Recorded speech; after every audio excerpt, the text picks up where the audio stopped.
Então, da parte da NPM veio a primeira solução do problema. Bom, a Sul América vai aparecer se ela der um presente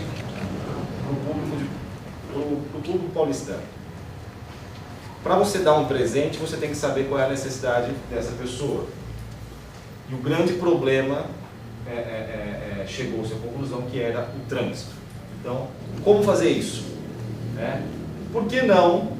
E aí, a NPM se baseou nas experiências que a gente vê nos Estados Unidos e na Europa. Por que não oferecer um núcleo de trânsito dentro de uma rádio jornalística ou musical já existente?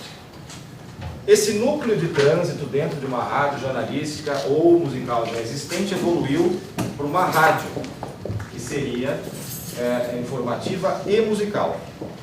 E aí passou-se a seguinte questão: bom, essa rádio já existe, nós vamos inventar, quem vai fazer essa rádio para a gente?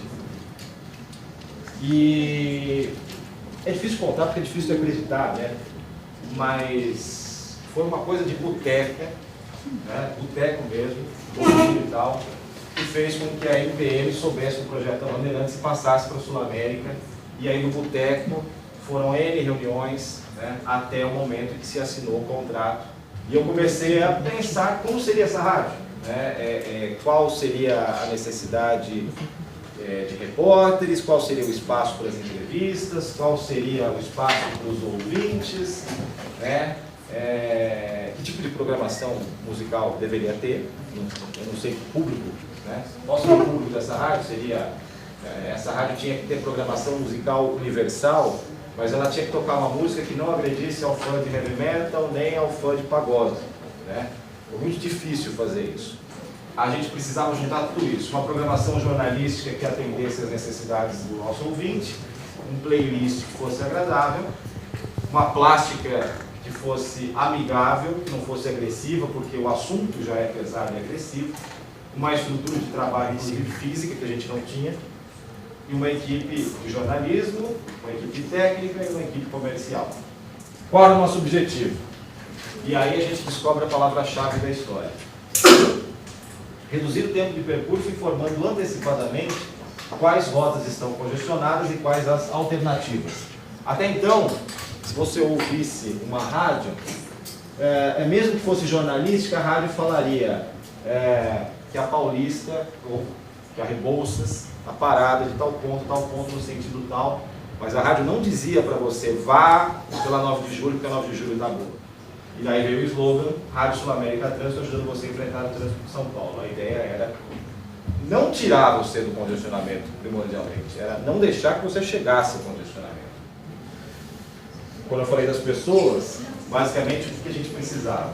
Âncoras que conheçam amplamente a cidade. Quer dizer, o cara que está apresentando, que opera também, ele precisa articular uma quantidade de informações muito grande e muito variada. Porque aí, dali a 10 minutos, ela vai perguntar como é que está a Paulista, e 20 minutos atrás um ouvinte falou como estava a Paulista. Então, ele não pode falar para ela uma coisa que seja diversa daquela que o ouvinte falou. E a parte comercial, o anunciante, os anunciantes dentro da Rádio Sul América, daí como é que é em relação ao nome, a marca? É importante vocês saberem disso também, porque é uma rádio customizada na Mitsubishi, vocês não vão ver anúncio de Toyota. Assim como na Sul América, vocês não vão ter anúncio da Porto, nem de um banco que seja, que tenha participação numa seguradora, por exemplo, ou que tenha uma carteira Bradesco de banco. Alguns reflexos desse trabalho. Hoje em dia nós somos a segunda rádio jornalística mais ouvida em carros. A gente tem um pico acima de 30 mil ouvintes por minuto. Nós somos uma das 5 emissoras de melhor qualificação na FM de São Paulo, segundo o Ibope. Em 2007, ano do lançamento, nós ganhamos todos os prêmios de mídia, incluindo o Leão de Ouro em Cannes, mais N prêmios. Em jornalismo, nós concorremos em 2 prêmios e ganhamos os 2. E aqui alguns números mostrando o mercado de seguros, o salto que a Sul América deu de 2006 para 2007. E veja que a briga é ingrata, mas de 16 você pular para quase 30 em um mês é um negócio escandaloso. E esses números se mantêm, viu? Esses números se mantêm nessa casa aqui, o que é muito interessante. Para fechar, esse aqui é o nosso famoso adesivo, foi lançado também pela MPM quando a rádio entrou no ar e foi uma febre entre os ouvintes isso aqui. Obrigado, Felipe, pela presença.